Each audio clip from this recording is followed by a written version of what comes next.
আসসালামু আলাইকুম। ঈদ মোবারক, ঈদ মোবারক। হ্যালো দেশবাসী, আমি একজন প্রবাসী। আশা করি সবাই ভালো আছেন। দেখতে দেখতে রমজান মাস শেষ, ঈদও প্রায় শেষ হয়ে গেল, 3-4 দিন হইলো। আসলে কার ঈদ কিরকম কাটছে অবশ্যই কমেন্টে জানাবেন। আর আমরা যারা প্রবাসী আছি, আসলে আমাদের ঈদ বলতে কিছুই নেই। আসলে ছোটবেলায় যেরকম একটা ঈদের আনন্দ, এদিক সেদিক ঘোরাফেরা, গ্রামে থাকলে মনে করলেন যে কোনো দিকে যাওয়া আসা যাওয়ার অনেক দৃশ্য আছে আশেপাশে। আসলে এই জায়গায় ঘোরার মতো কোনো জায়গা নাই। আমরা মানে বর্তমানে যারা আছেন আশেপাশে ঘোরার মতন জায়গা আছে, আসলে গাড়ি নাই আমাদের, কোম্পানি নাই, যে সবাই সাইকেল দিয়ে ডিউটি করে। দেখেন যার যার মতন সবাই আলাদা আলাদা ডিউটি করে। সবার সাইকেল আছে, আবার মোটরওয়ালা সাইকেল আছে। দুই ধরনের সাইকেল এখানে যারা মনে আছেন তারা এই জিনিসটা ফলো করবেন। এই যে দেখেন এখানে বর্তমানে গরম শুরু হয়েছে, 40 থেকে 48 ডিগ্রি তাপমাত্রা থাকে গরমকালে সর্বোচ্চ। এই গরমের ভিতরে আমরা এই যে সাইকেল দিয়ে মসজিদে যাইতে হয়। এই যে দেখেন, এই যে সবাই সাইকেল নিয়ে আইছে, সবারই সাইকেল আছে। এই যে দেখেন এখানে আমার গাড়িটা আছে, গাড়ির আশেপাশে দেখেন কি পরিমাণে সাইকেল দিয়ে রাখছে। এখন যে আমি গাড়ি বাহির করবো সেই জায়গাটাও নাই, এই জন্য কতক্ষণ অপেক্ষা করতে আছি, দেখি কি হয়। কারা কারা সবাই নেওয়া হইলে আমি আমারটা বাই করবো, এই জন্য ওয়েট করতে আছি। আর এই ফাঁকে ভিডিও গুলো শেয়ার করতেছি আপনাদের মাঝে, আশা করি সবাই সাথে থাকবেন। এই যে দেখেন অলরেডি 2-3টা সাইকেল নিয়ে গেছে। এই যে আরো একটা বাইর করতে আছে, এখন এটা বাইর করার পরে আসলে এই প্রবাসে সবার গাড়ি নাই। অনেক লোকের কিছু কিছু বাঙালি আছে গাড়ি আছে। আসলে আমি একটা জিনিস খেয়াল করলাম, আসা যাওয়ার পথে দেখলাম যে প্রত্যেকটা বাঙালি যারা আছে, ইন্ডিয়ানি যারা আছে, ইন্ডিয়ানি তো হিন্দু, বেশিরভাগ মুসলিম যারা আছে, আসলে গাড়ির ভিতরে যে কটা সিট আছে সবগুলা সিটে লোক নিয়ে যায়। আমি এই যে একটা জিনিস ফলো করছি।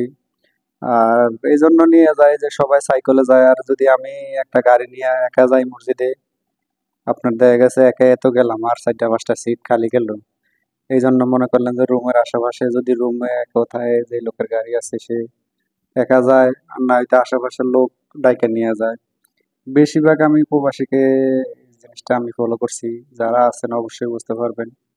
একটার ভিতরে 5-6 জন নিয়ে যায়। আসলে এই যে এই গরম, এমনি তো শুক্রবারে আমরা কাজ করি না, বাইরে হইলে মনে করলেন যে গরম আরো বেশি লাগে। আর কাজ করলে কাজ করতে করতে দেখা গেছে আসলে এই যে এই রাস্তাটা দিয়ে আমরা যাইতেছি, রাস্তাটা একটু চিকন, এই জন্য মনে করলেন যে যাইতে একটু অসুবিধা। দেখেন গাড়িও আছে, আবার সামনের দিকেও সাইকেল আছে। আসলে এই দুইটা গাড়ি একসাথে হইলে সাইকেল যাওয়ার একটা এরকম জায়গা নাই, এই জন্য অত স্পিডে যাওয়া যায় না। এই জন্য আস্তে আস্তে যাইতেছি আমরা, দেখি সামনের দিকে আগাইতেছি কি হয়। এই যে এখন মোটামুটি জায়গা একটু ফ্রি আছে, একটু টান দিলাম, পরে আবার এই যে পিছনে দিয়ে গাড়ি আয়া উঠছে। এই জন্য এই যে দেখেন আবার সামনে কতগুলা সাইকেল দেখাতে যাইতে আছে, এই সামনে গিয়ে আবার অল্প পিছে পিছে যাইতে হইব। আসলে এই জায়গা আমি যদি ওভারটেক করতাম, যে পিছনে আবার অনেকগুলা গাড়ি আছে, এই জন্য মনে করলেন যে দেখেন ওরা এই রাস্তার অর্ধেক নিয়ে গেছে, আর আমি কোন জায়গায় দিয়ে যাবো। তার চেয়ে ভালো ওকে পিছিয়ে পিছিয়ে যাই, সেটাই ভালো। দেখি যদি জ্যাম কমে তাহলে ওভারে ওভারটেক করা যাবে। ওই যে গাড়ি আইতেছে দেখেন। আসলে এই দেশে জানেন গাড়ির জন্য গাড়ি অপেক্ষা করে না। আমি যদি এই পাশে যাই গাড়ি কোনো ব্রেক করবে না, গাড়ি সিধা মারিয়ে দিয়ে যাইব।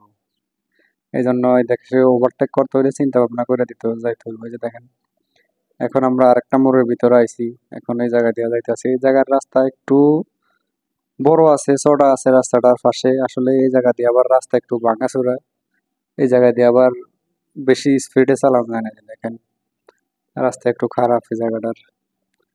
তো আজকের ভিডিও এখানেই শেষ করব। আশা করি সবাই লাইক কমেন্ট সাথে থাকবেন।